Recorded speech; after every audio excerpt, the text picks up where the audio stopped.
어머니, 보고 싶어요. 제가 아직 한 번도 사랑해요라는 말도 못했는데, 이 가방만 보면 아직도 어머니 목소리가 들리는 것 같아요. 지연아, 밥은 먹었니? 감기 조심해라. 그 평범한 말들이 이제는 너무 그리워요. 그날 제가 조금만 더 따뜻하게 말했더라면, 조금만 더 일찍 어머니 마음을 알아봤더라면, 이렇게 후회하지 않았을 텐데. 어머니, 이제야 알아요. 그 낡은 가방 안에 있던 것이 돈이 아니라 어머니의 마음이었어요. 이해하네요. 그리고 정말 보고 싶어요.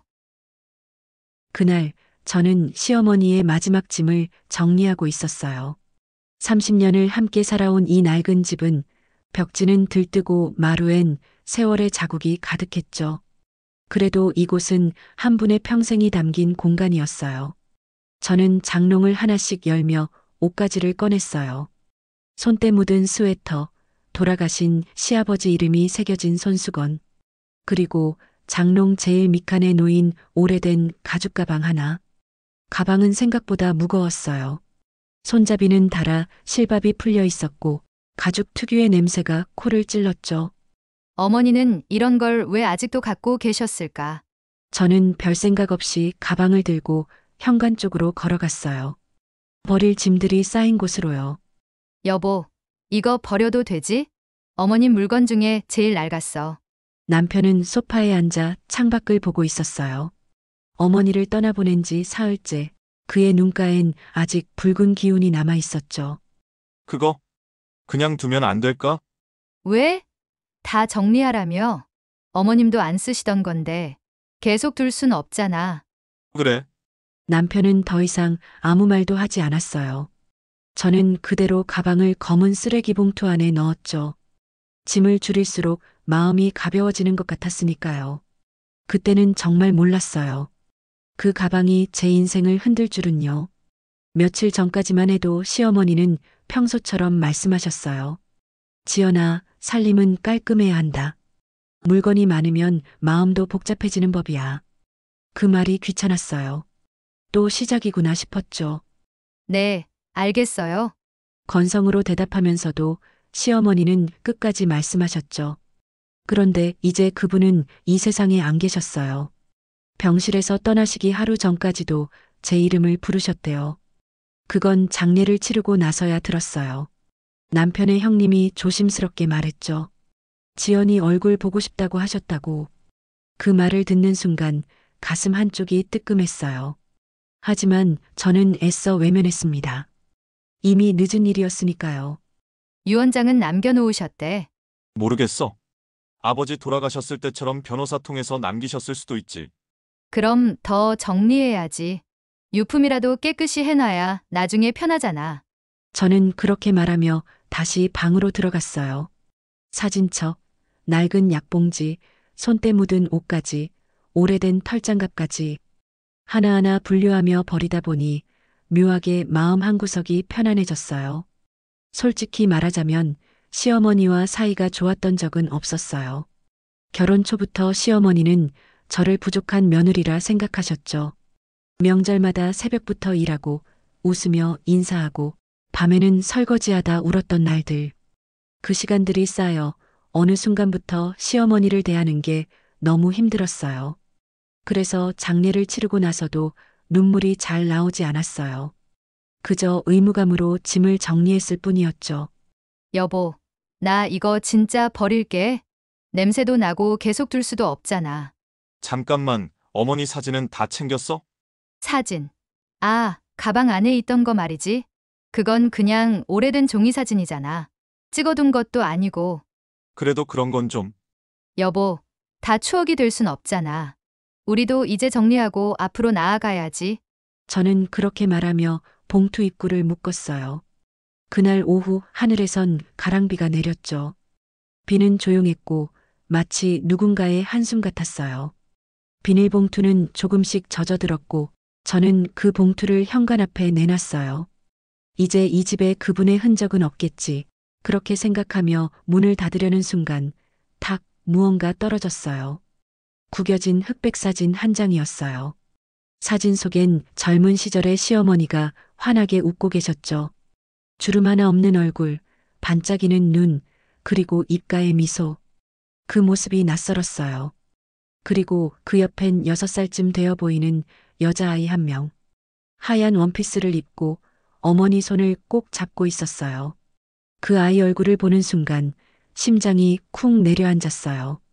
제가 어렸을 적 모습과 너무 닮아 있었거든요.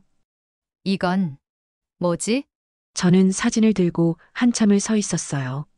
비가 조금씩 옷을 적셔왔지만 움직일 수가 없었죠.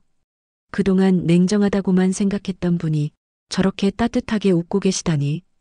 그 아이는 누구였을까? 왜 제게 이 사진을 보여주지 않으셨을까? 잠시 망설이다가 저는 사진을 거실 서랍 안에 넣었어요. 이제 정말 다 끝났어.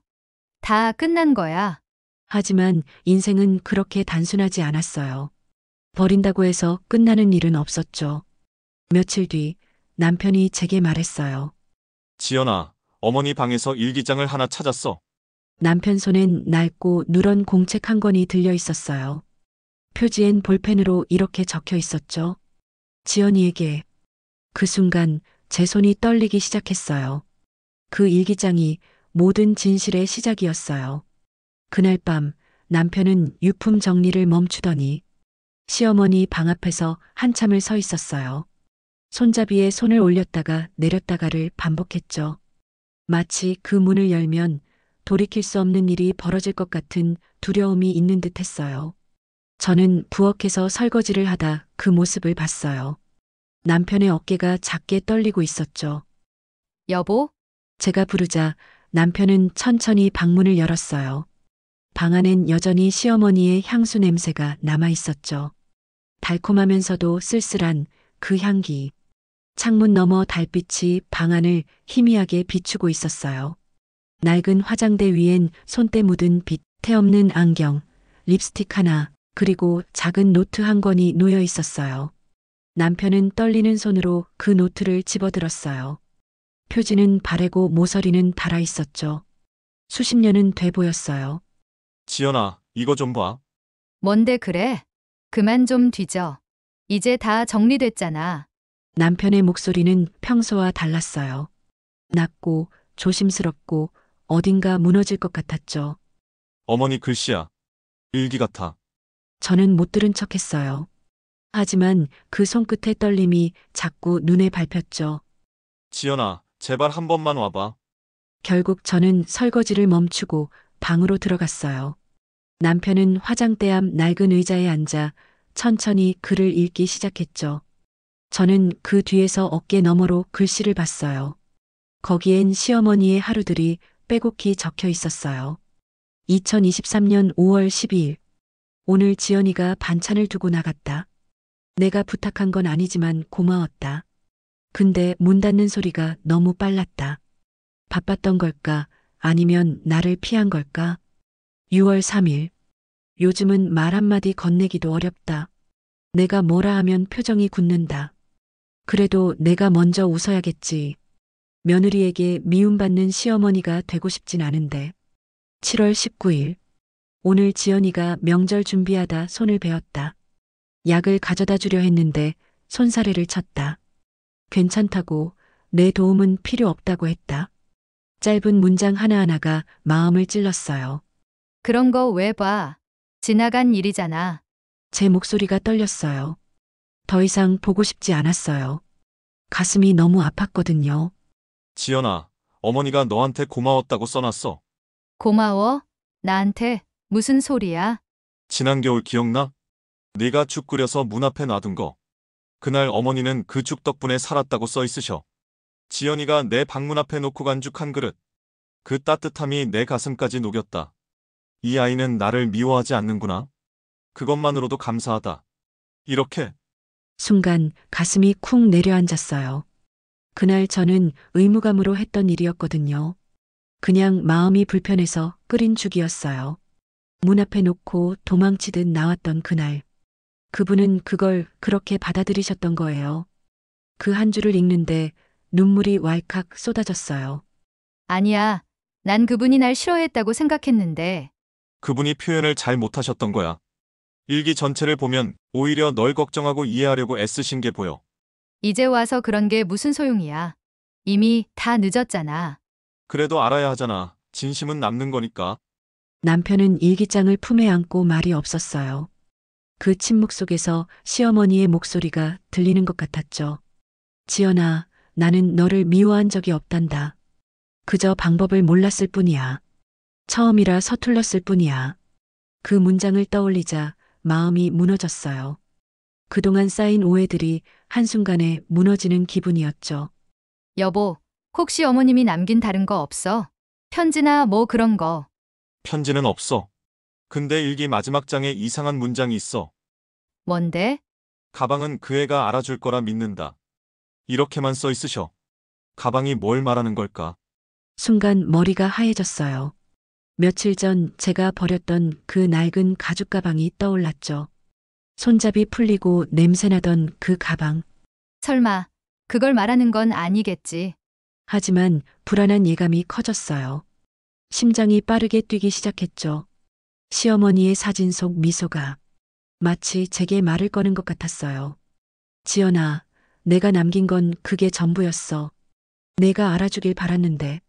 그 가방, 그냥 평범한 게 아니었나 봐. 그럴지도 몰라. 지연아, 내일이라도 찾으러 가자. 혹시 아직 안 가져갔을 수도 있잖아. 벌써 쓰레기차 다녀갔을 텐데 내가 직접 묶어서 버렸는걸. 눈물이 주르륵 흘러내렸어요. 그래도 한번 가보자. 혹시 모르잖아. 누가 주워갔을 수도 있잖아. 남편의 말에 저는 고개를 들 수 없었어요. 그 가방이 어머니의 마지막 마음이라면? 그 안에 정말 중요한 게 있었다면? 그날 밤 잠을 한숨도 이루지 못했어요. 천장만 바라보며 후회가 밀려왔죠. 왜 그냥 버렸을까? 왜 한 번만이라도 제대로 보지 않았을까? 창밖으로 찬 바람이 불고 낡은 커튼이 바스락 소리를 냈어요. 마치 누군가 속삭이는 것처럼. 지연아, 내 마음 너는 알아줄 거라 믿는다. 어머니, 정말 그 가방 안에 뭐가 있었던 걸까요? 제가 뭘 놓친 걸까요? 남편은 대답하지 않았어요. 그저 제 손을 꼭 잡고 창밖을 바라봤죠. 우리는 잠들지 못한 채 새벽을 맞이했어요. 그리고 다음 날 아침, 동이 트기도 전에 우리는 현관문을 나섰어요. 쓰레기 봉투가 쌓여있던 그 골목으로 향했죠. 아직 어둠이 남은 새벽 가로등 불빛만이 길을 비추고 있었어요.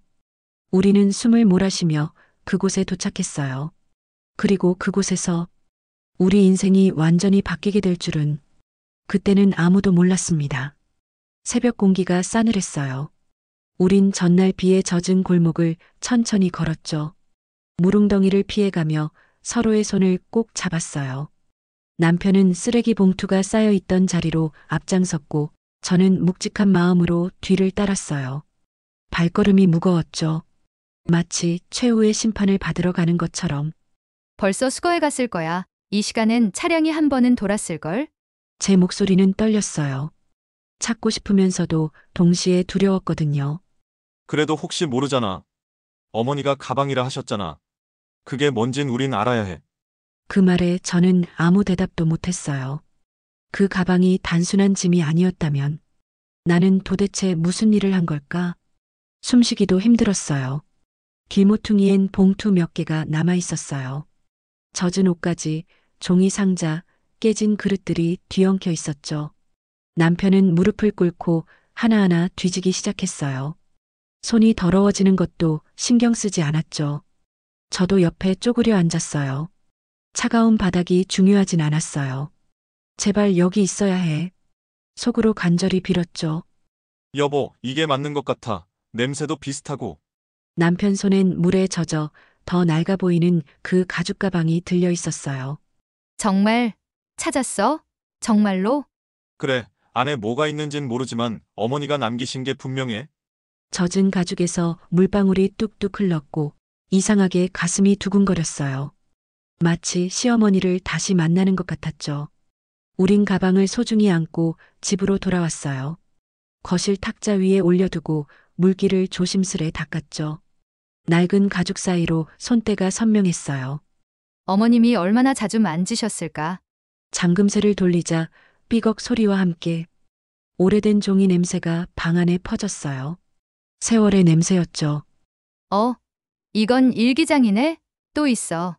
그러게, 전보다 훨씬 오래됐어. 종이가 누렇게 변했잖아. 글씨체가 다르네. 젊을 때 쓰신 것 같아. 훨씬 또박또박하고 힘이 있어. 남편은 첫 장을 펼쳐 조용히 읽기 시작했어요. 그 목소리가 떨렸죠. 1998년 3월 15일 지연이를 처음 만난 날, 그 아이는 나를 똑바로 쳐다봤다. 무서운 시어머니라며 다들 피하던 나를 그 아이는 웃으며 인사했다. 안녕하세요. 어머님 잘 부탁드립니다. 그 한마디가 내 마음을 녹였다. 그 내용, 내 얘기네. 그때 나잖아. 맞아. 우리 첫 만남 얘기야. 그날이 떠올랐어요. 긴장해서 목소리도 제대로 나오지 않던 그날. 시어머니는 그렇게 받아들이셨던 거예요. 일기엔 제 이름이 자주 나왔어요. 2000년 추석. 지연이가 해준 된장찌개는 참 맛있었다. 시집와서 고생하는데도 투정 하나 없다. 기특한 아이다. 2005년 겨울. 아이 낳고 힘들 텐데도 나한테 먼저 차를 내왔다. 말은 투박하지만 성실한 아이. 내 며느리로 부족함 없다. 2010년 봄, 오늘 지연이가 나를 보고 환하게 웃었다. 오랜만이었다. 내가 무슨 잘못을 했나 싶어 아팠는데 그 웃음 하나로 다 잊었다. 짧은 문장들이 칼처럼 가슴을 파고들었어요. 그동안의 미움이 순식간에 사라지는 느낌이었죠. 어머님이 이런 생각을 하고 계셨다니. 난 한 번도 그런 눈빛을 본 적이 없는데 왜 말씀을 안 하셨을까? 말로는 표현 못 하셨던 거야. 불평처럼 들리던 것도 다 걱정이었더라. 네가 힘들까봐. 그때 남편이 중간쯤을 넘기다 오래된 흰색 봉투 하나를 발견했어요. 겉면엔 시어머니의 글씨로 지연에게. 그 세 글자를 보는 순간 가슴이 쿵 내려앉았죠. 온몸에 소름이 돋았어요. 이건 내 이름이네? 왜, 여기에 어머니가 나한테? 열어볼래? 어머니가 너한테 남기신 거야. 아니, 아직은 무서워. 무슨 내용이 적혀 있을지. 우린 봉투를 닫아둔 채 일기 마지막 장을 펼쳤어요. 떨리는 글씨로 적혀 있었죠. 2024년 10월 5일. 이제 시간이 얼마 남지 않았다. 몸이 말을 듣지 않는다. 지연이에게 하고 싶은 말이 너무 많은데 입 밖으로 나오질 않는다. 그래서 이 가방에 담는다. 가방 속엔 내가 지연에게 남기는 진심이 있다. 그 애가 언젠가 알아주리라 믿는다. 미안하다는 말, 사랑한다는 말, 고맙다는 말. 모두 이 안에 담았다. 그럼 일기랑 편지 말고 아직 뭔가 더 있다는 거네. 그래. 어머니가 가방 속에 남겼다고 했잖아. 아직 안쪽을 다 확인 안 했어. 남편은 가방 안쪽 숨은 지퍼를 살폈어요. 손을 넣어 천천히 더듬다가 누렇게 빛바랜 서류 봉투 하나를 꺼냈죠. 법무법인 직인이 선명했어요. 이건 설마? 유언장이야. 어머니가 마지막으로 남긴 공식 문서. 순간 눈물이 주르륵 쏟아졌어요. 그분의 마지막 마음이 이 작은 가방 안에 고스란히 담겨 있었어요. 일기도, 편지도, 유언장도 모두 여기 있었죠. 제가 버렸던 바로 그 가방 안에. 저는 두 손으로 가방을 꼭 끌어안았어요. 마치 시어머니를 안는 것처럼. 어머니, 왜 한마디라도 해주시지 않았어요? 왜 혼자 다 안고 계셨어요? 아마 네가 스스로 알아주길 바라셨던 거겠지. 말보다 네가 직접 발견하길 원하셨을 거야. 그게 진심이 더 잘 전해진다고 믿으셨겠지. 그날 밤 우린 말없이 일기장을 사이에 두고 앉아 있었어요. 창밖엔 다시 부슬비가 내렸고 거실엔 촛불 하나를 켰죠.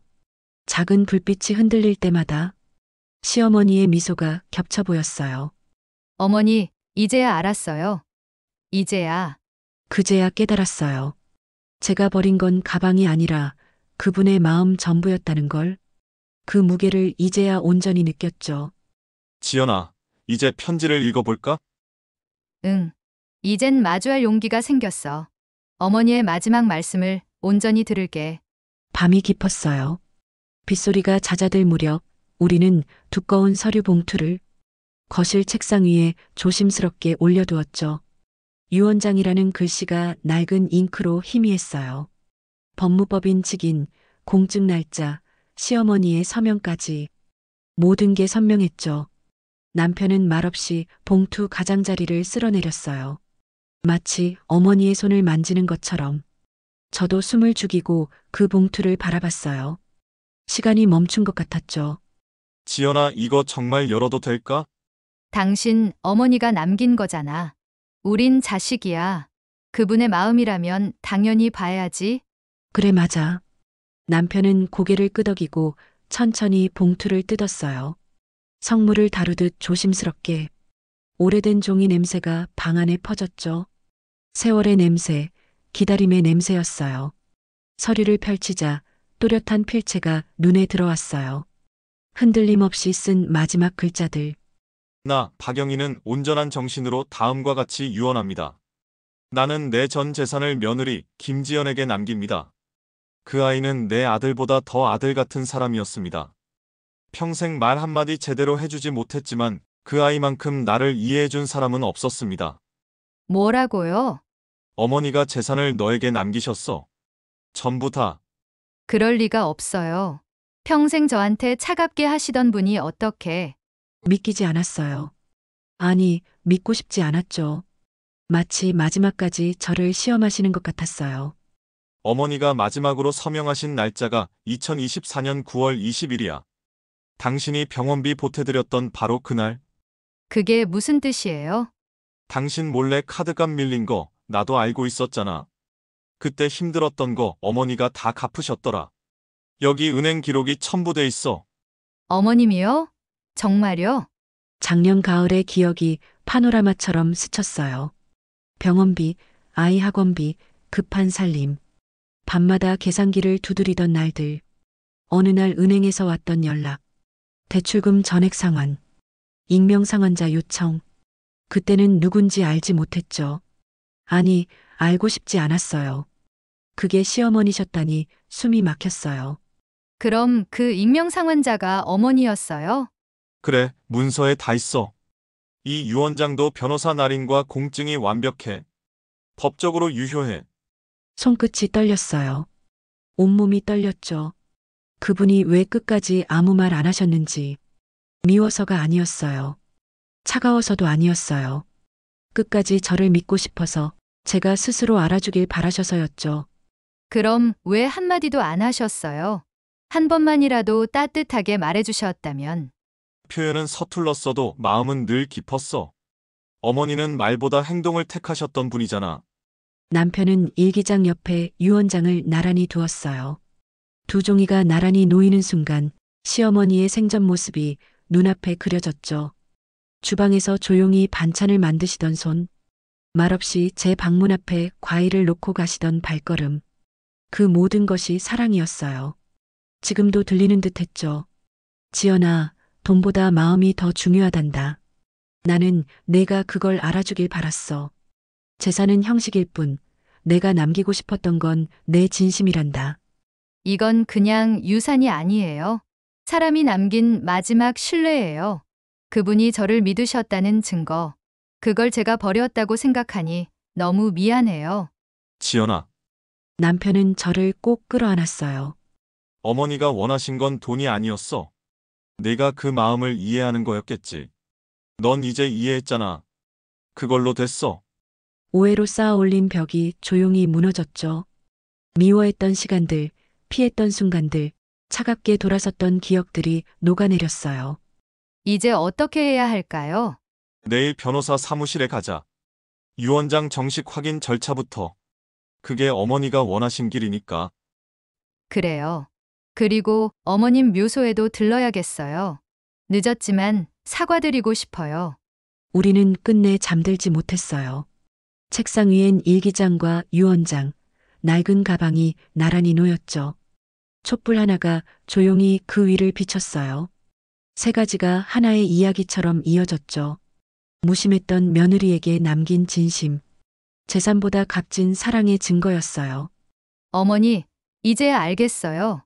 그 가방이 왜 그렇게 낡았는지. 그건 오래된 마음의 무게였어요. 세월 동안 쌓인 사랑의 무게였어요. 창문 너머로 새벽 햇살이 스며들었어요. 어둠이 물러가고 따뜻한 빛이 방을 채웠죠. 가방에 작은 금색 장식이 반짝였어요. 오래되어 빛을 잃었던 그것이 다시 빛났죠. 마치 시어머니가 마지막 인사를 건네는 듯 했어요. 이제 그만 마음의 짐을 내려놔라. 넌 잘했어, 지연아. 고생했어. 어머니, 사랑해요. 이제야 진심으로 사랑한다고 말할 수 있어요. 새벽 햇살이 더 밝아졌어요. 새로운 하루가 시작되고 있었죠. 다음 날 아침이 밝았어요. 우리는 밤새 한숨도 못 잤죠.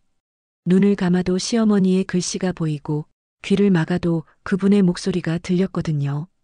거울 속 얼굴은 퉁퉁 부어 있었지만 발걸음만은 이상하게 가벼웠어요. 이제야 마지막 뜻을 온전히 마주할 수 있으니까요. 우린 낡은 가방과 유언장을 챙겨 변호사 사무실로 향했어요. 혹시 오해면 어쩌죠? 정말 제 이름이 맞을까요? 우리가 잘못 본 건 아닐까요? 확인해보면 알지. 어머니가 남기신 서류면 변호사님이 증인이야. 걱정하지 마. 사무실은 조용했어요. 가죽 소파, 빼곡한 법전, 벽의 액자들, 그리고 똑딱거리는 시계 소리. 차분한 인상의 변호사가 우리를 보자 일어나 고개를 숙였죠. 유가족분들이시죠? 장영희 어르신 유언장건 맞으십니까? 네, 맞습니다. 먼저 조의를 표합니다. 어르신은 정말 훌륭한 분이셨습니다. 유언장은 제가 직접 작성했습니다. 작년 봄 2023년 4월에 오셔서 공증과 증인 절차를 모두 마치셨습니다. 법적 효력은 완전합니다. 작년 봄, 그땐 제가 몸살로 누워 있었는데 그 말씀도 하셨어요. 지연이는 아파도 내색을 안 한다. 혼자 끙끙 앓는다. 그런 며느리가 내 재산을 가장 바르게, 가장 필요한 곳에 쓸 것이다. 가슴이 뭉클해졌어요. 딱딱한 말투 뒤에 이렇게 따뜻한 뜻이 숨어 있었군요. 이건 유언장 사본입니다. 원본은 법원 보관입니다. 읽어보시겠습니까? 네, 부탁드립니다. 남편이 서류를 펼쳐 천천히 읽기 시작했죠. 글씨는 단정했고 한 문장마다 따뜻한 숨결이 느껴졌어요. 나 장영희는 온전한 정신으로 다음과 같이 유언합니다. 나는 며느리 김지연에게 내 집과 예금 그리고 모든 재산의 전부를 남깁니다. 그 이유는 그 아이가 나를 진짜 가족으로 만들어줬기 때문입니다. 가족으로 만들어줬다니요. 제가요? 어르신 말씀입니다. 그 애가 처음 집에 들어왔을 때 나를 엄마라고 불러줬다. 실수였지만 그 한마디가 얼어붙은 마음을 움직였다. 그 뒤로 지연이를 딸처럼 생각했다. 그날이 떠올랐어요. 안녕하세요, 엄마. 떨리던 목소리, 그리고 곧바로 사과. 그 짧은 순간이 그분에겐 평생의 기억이었군요. 그런데 왜 그 뒤로는 그렇게 차갑게 어머니 성격 알잖아. 표현이 서툴렀을 뿐이야. 맞습니다. 오실 때마다 후회하셨습니다. 괜히 불평만 해서 아이를 힘들게 했다. 따뜻하게 대할 걸, 한 번만이라도 안아줄 걸. 근데 부끄러워서 못하겠다. 마지막 장엔 친필이 있었어요. 내가 지연이를 며느리라서가 아니다. 김지연이라는 한 사람을 믿고 사랑했기 때문이다. 지연아, 고마웠다. 행복하렴. 그 한마디만 들었더라면 얼마나 달라졌을까요? 말하지 못했어도 마음은 늘 그랬을 거야. 사무실을 나오자 햇빛이 눈부셨죠. 손에 든 서류는 묵직했지만 따뜻했어요. 그건 재산 문서가 아니라 사랑의 증거였어요. 여보, 이걸 그냥 두면 안 될 것 같아요. 무슨 말이야? 어머니께 제대로 돌려드려야 해요. 묘소에 가서 이 서류와 가방을 함께 놓고 정식으로 인사드리고 싶어요. 남편은 조용히 고개를 끄덕였죠. 그날 오후 우리는 납골당으로 향했어요. 손엔 낡은 가방, 유언장 사본, 그리고 하얀 국화 한 다발. 산길을 오르는 동안 마음은 무겁고도 편안했어요. 이제 진짜 어머니를 만나러 가는 길이었죠. 어머니, 지연이 왔어요. 사진 속 미소는 따뜻했어요. 저는 가방을 꺼내 조심히 놓고 말했죠. 이 가방엔 돈이 아니라 어머니의 마음이 들어 있었네요. 사랑, 믿음, 그리고 용서가요. 늦었지만 진심으로 사랑합니다. 바람이 불었고 꽃잎 하나가 가방 위에 내려앉았어요. 마치 손을 얹어주시는 것 같았죠. 괜찮다. 이제 됐다. 고마웠다, 지연아. 저는 다짐했어요. 받은 사랑을 누군가에게 돌려주겠다고. 말이 서툴러도 진심만은 전하겠다고. 남편이 제 어깨에 손을 얹었어요. 석양이 산을 붉게 물들이는 동안 우리는 한참을 그 자리에 서 있었어요. 유언장을 확인한 다음 날 아침이 밝았어요. 남편은 이른 시간에 집을 나섰죠. 은행에 들를 일이 있다고 했어요. 저는 혼자 시어머니의 방을 정리했어요. 이번엔 버리기 위한 정리가 아니라 소중히 간직하기 위한 정리였죠. 오후 늦게 남편이 돌아왔어요. 두꺼운 서류 봉투를 들고 있었고 표정은 복잡해 보였죠. 이게 뭐예요? 무슨 일 있었어요? 지연아, 앉아봐. 이걸 봐야 할 것 같아. 탁자 위 서류엔 시어머니 이름의 계좌 거래 내역이 빼곡했어요.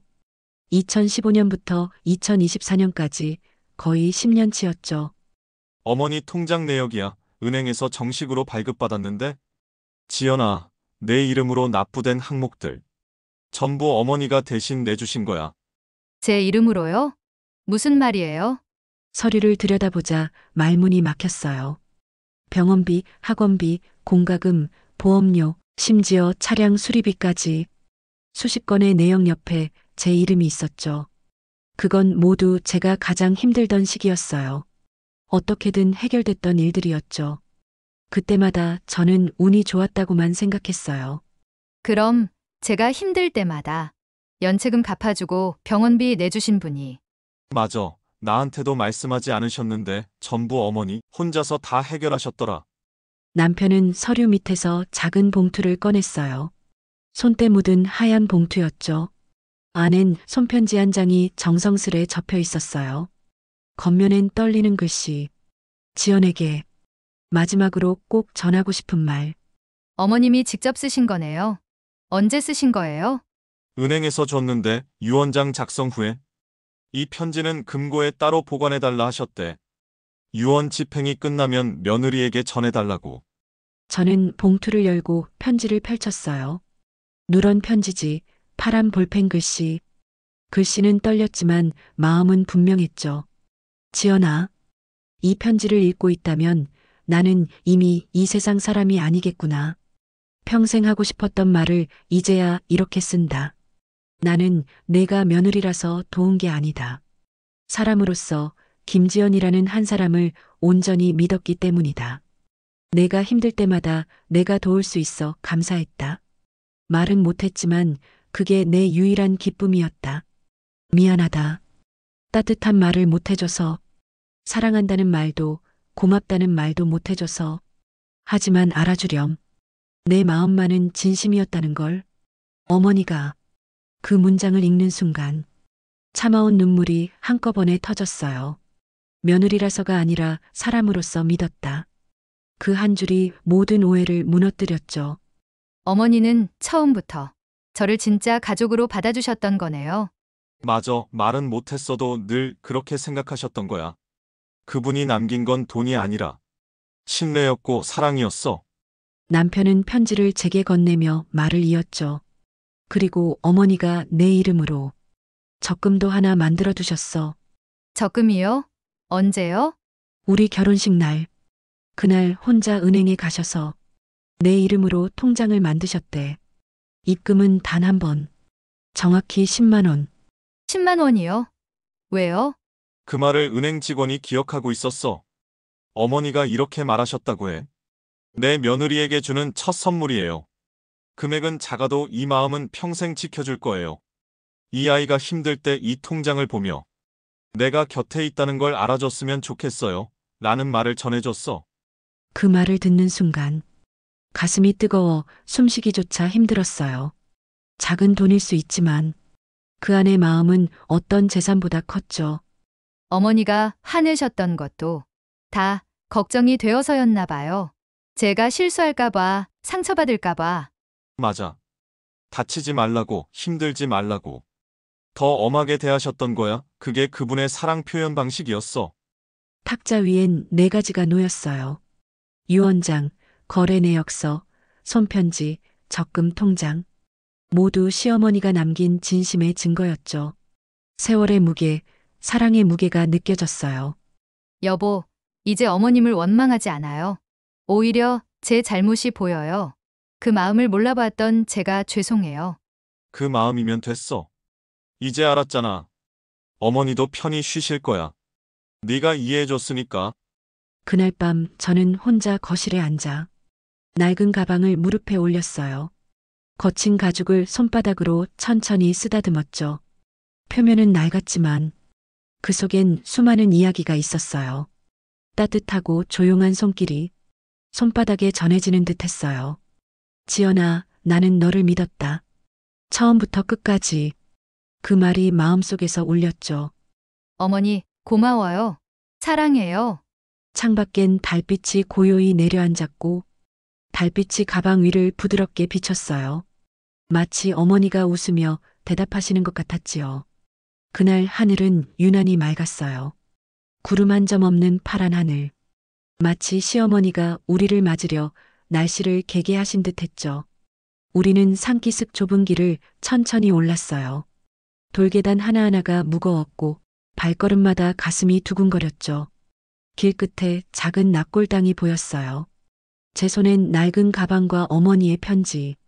이제 그 가방은 더 이상 낡아 보이지 않았죠. 보물처럼 소중했어요. 여보, 어머님 앞에서는 제가 먼저 말할게요. 드릴 말씀이 너무 많아요.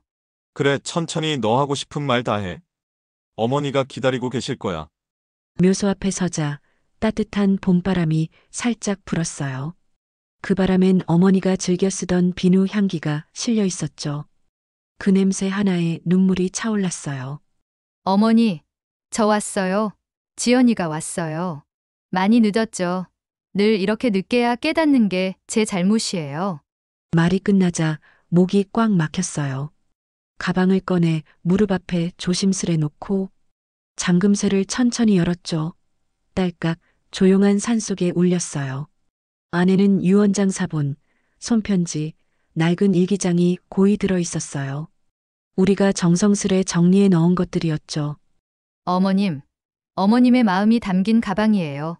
저는 이걸 버렸어요. 냄새나고 낡았다고 쓸모없는 쓰레기라고 생각했어요. 그래서 현관 앞에 내다 버리고 비까지 맞게 했는데, 근데 그 안에 어머님의 마음이 전부 들어 있었네요. 사랑도, 믿음도, 용서도. 제가 그걸 버렸어요. 가죽을 손끝으로 천천히 쓸어내렸어요. 거친 표면은 이상하게 따뜻했죠. 마치 지연아, 괜찮아. 이제 알았잖아 하고 어머니가 어깨를 쓰다듬는 것 같았어요. 지연아, 어머니도 내 마음 다 아시고 이해하실 거야. 아니에요. 저는 너무 많은 오해를 했어요. 차갑다고, 날 미워한다고, 며느리로만 본다고. 그래서 피했고, 멀리했고, 마음을 닫았어요. 명절엔 형식적으로만 대했고, 생일 선물도 의무처럼 드렸고, 어머니께 진심으로 다가가려고 노력도 안 했던 그 모든 것이 제 잘못이었어요. 햇빛이 묘비 위로 맑게 비쳤어요. 그 빛은 어머니의 눈빛 같았죠. 따뜻하고 부드럽고 넓은 품의 눈빛. 이젠 알 것 같아요. 어머니께서 저에게 이것도 모르니? 왜 이렇게 하는 거야? 우리 집에선 이래야 해. 그렇게 말씀하신 것이 걱정이었는데 그걸 미움으로만 들었죠. 제가 너무 어리석었어요. 저는 가방에서 어머니의 편지를 꺼내 가슴에 꼭 안았어요. 어머니, 이젠 저도 사람을 쉽게 판단하지 않고 미워하지 않고 마음으로 품을 줄 아는 사람으로 살아볼게요. 말이 서툴러도 표현이 부족해도 진심만은 꼭 전하는 사람. 어머니가 저에게 그러셨던 것처럼요. 그때 바람이 조금 더 세게 불더니 마치 어머니가 대답하시는 것처럼 가방 속 편지 한 장이 살짝 들썩였어요. 지연아, 이제 됐다. 그 정도면 충분하다. 나는 내가 행복하길 바랐단다. 이젠 짐 내려놓고 웃으며 살아라. 그 목소리가 귓가에 선명했어요. 어머니, 쌓였던 미안함과 그리움, 후회와 사랑이 한꺼번에 밀려왔어요. 온몸이 떨렸죠. 어머니가 널 얼마나 사랑하셨는지 이제 알겠지? 말씀은 없었어도 순간마다 널 생각하셨어. 네, 이제야 알겠어요. 나도 이제야 두려움 없이, 오해 없이 진심으로 사랑할 수 있을 것 같아요. 저는 묘비 앞에 조용히 가방을 내려놓고 그 위에 흰 국화 한 다발을 올렸어요. 꽃잎이 바람에 살랑살랑 흔들렸죠. 마치 어머니가 고개를 끄덕이며 미소 짓는 것 같았어요. 저는 가방을 버렸던 게 아니라 제자리로 돌려놓은 것이 어머니 마음을 제대로 받아들인 것 같아 마음이 편해졌어요. 그게 어머니가 원하신 거야. 용서도 화해도 결국엔 다 사랑이니까. 그 사랑을 내가 이제 받아들인 거야. 우리는 한동안 아무 말 없이 서 있었어요. 바람 소리, 새소리, 잎사귀 스치는 소리만 들렸죠. 그 고요함 속에서 마음이 평온해졌어요. 무거웠던 짐이 내려간 것 같았죠. 어머니, 이제 저도 웃을게요. 진짜로요. 그리고 그 웃음 속엔 항상 어머니가 함께 계실 거예요. 어머니, 제 곁에서 저를 지켜봐 주세요. 어머니 사랑해요. 정말 사랑해요. 산을 내려오는 길, 햇살은 더 부드러워졌어요. 나무 사이로 쏟아지는 빛이 길을 밝혔죠. 우리 세 사람 사이의 벽이 모두 사라진 듯 했죠. 오해, 서운함, 미움 그 모든 게 녹아내렸어요. 여보, 나 이제 어머니 꿈꾸지 않을 것 같아요. 왜?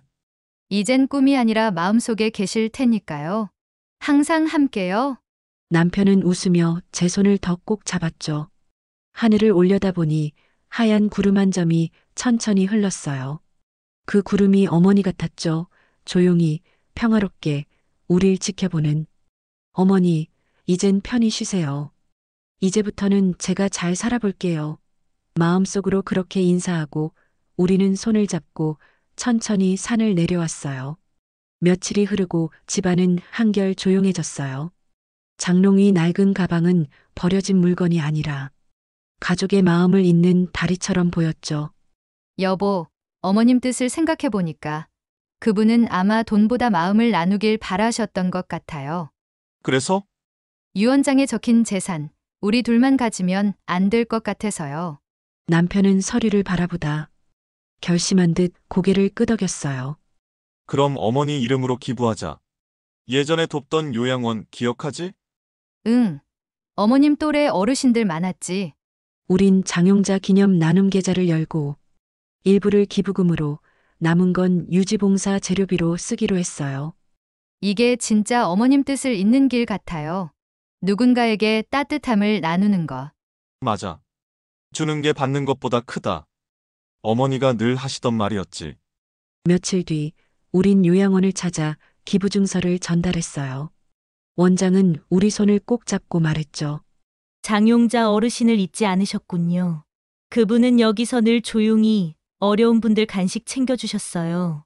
본인 이름도 밝히지 않으셨죠? 익명 기부자로요. 어머님이 그런 일을 하셨군요. 네. 항상 남을 먼저 생각하셨습니다. 그 순간 가슴이 뭉클했어요. 어머니는 끝까지 자신을 드러내지 않고 남몰래 사랑을 베풀고 계셨던 거예요. 여보, 어머니는 정말 대단한 분이셨네요. 맞아. 이제야 알게 됐어. 어머니가 남기신 건 돈이 아니라 사람답게 사는 법이었어. 요양원을 나서며 하늘을 올려다보니 구름 사이로 스며든 햇빛이 시어머니의 손길처럼 느껴졌어요. 어머니, 저 이제 괜찮아요. 어머니의 마음 확실히 받았으니까요. 어머니의 사랑을 다른 사람들에게 돌려드릴게요. 집에 돌아와 작은 액자를 걸었어요. 사람은 마음으로 남는다. 그 아래 낡은 가방을 조용히 두었죠. 가방 속엔 편지 한 장. 지연아, 인생은 버리는 게 아니라 다시 채워가는 거란다. 네. 어머니, 이제 그 뜻을 알아요. 버렸다고 믿었던 모든 게 결국 제 안에 남아 있었네요. 남편이 제 손을 잡고 미소 지었어요. 후회도 원망도 사라지고 그 자리를 감사가 채웠죠. 여보, 내년에 요양원에서 정기 봉사할까요? 좋지. 어머니도 바라실 거야. 그럼 그렇게 하자. 우리도 누군가에게 따뜻한 사람이 되자. 봄 햇살이 창가를 가득 채우고 커튼이 살짝 흔들렸어요. 어머니의 향기가 집안을 다시 채웠죠. 어머니, 이제야 정말 가족이 된 것 같아요. 이제 그 낡은 가방은 우리 집 가장 따뜻한 자리에서 새로운 시작을 조용히 지켜보고 있어요. 그로부터 1년. 계절은 다시 봄을 맞았고 요양원 정원엔 꽃이 만발했어요. 우리는 매주 토요일 이곳을 찾죠. 어르신들과 이야기하고 손을 잡아드리며 노래하고 산책해요. 처음엔 어색했지만 곧 알게 되었어요. 말보다 곁에 있어주는 것이 더 크다는 것을요. 어느 날 한 할머니가 제 손을 꼭 잡고 말했어요. 아가씨, 꼭 우리 영희 같네. 영희도 내 손을 잡아줬었는데 영희 저의 시어머니의 이름이었어요. 그 순간 눈물이 났어요. 어머니가 저를 통해 다시 살아계신 듯 했거든요. 집 선반 위의 낡은 가방은 여전히 그 자리에. 우리는 아이들에게 그 가방 이야기를 들려줍니다. 사랑과 용서, 화해에 대한 이야기. 이 가방은 할머니가 남긴 선물이란다. 돈보다 귀한 마음이 담긴 선물이지. 아이들은 고개를 끄덕이며 조심스레 가방을 만져요. 사랑은 이렇게 대를 이어 전해진다는 걸 배웁니다. 오늘도 저는 시어머니 묘소를 찾았어요. 손엔 하얀 국화를 들고요. 어머니, 요즘 저 참 행복해요. 나누고 베풀며 사랑하며 살고 있어요. 처음엔 어려웠지만 어머니 마음을 따라가니 길이 보였어요. 고마워요. 사랑해요. 따뜻한 봄바람이 불고 꽃잎 하나가 제 손 위에 내려앉았죠. 마치 대답처럼 나도 사랑한다. 지연아. 잘 살아라. 사람은 떠나도 사라지지 않아요. 사랑과 기억, 가르침으로 계속 살아가죠. 시어머니는 우리 가슴속과 우리의 행동 속에 살아계세요. 언젠가 우리도 누군가의 마음에 그렇게 남겠죠.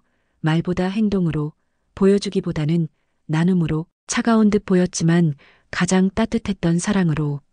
낡은 가방 하나가 알려준 진실. 버린 것은 없었습니다. 모든 것은 언젠가 돌아옵니다. 사랑은 절대 사라지지 않으니까요. 며느리가 버린 낡은 가방, 그 안에 유언장이 있었습니다. 우리 곁엔 표현이 서툰 사랑들이 많습니다. 늦었다고 느낄 때가 가장 빠른 때. 오늘, 지금 사랑하는 사람에게 말해주세요. 사랑합니다. 고맙습니다. 당신이 있어 행복합니다. 낡아 보이는 마음이야말로 가장 소중한 보물일지 모릅니다. 그리고 그 마음을 잊지 않고 이 이야기가 마음에 닿으셨다면 구독과 좋아요로 당신의 따뜻한 마음을 전해주세요. 그 한 번의 손짓이 또 다른 이야기의 시작이 됩니다. 감사합니다.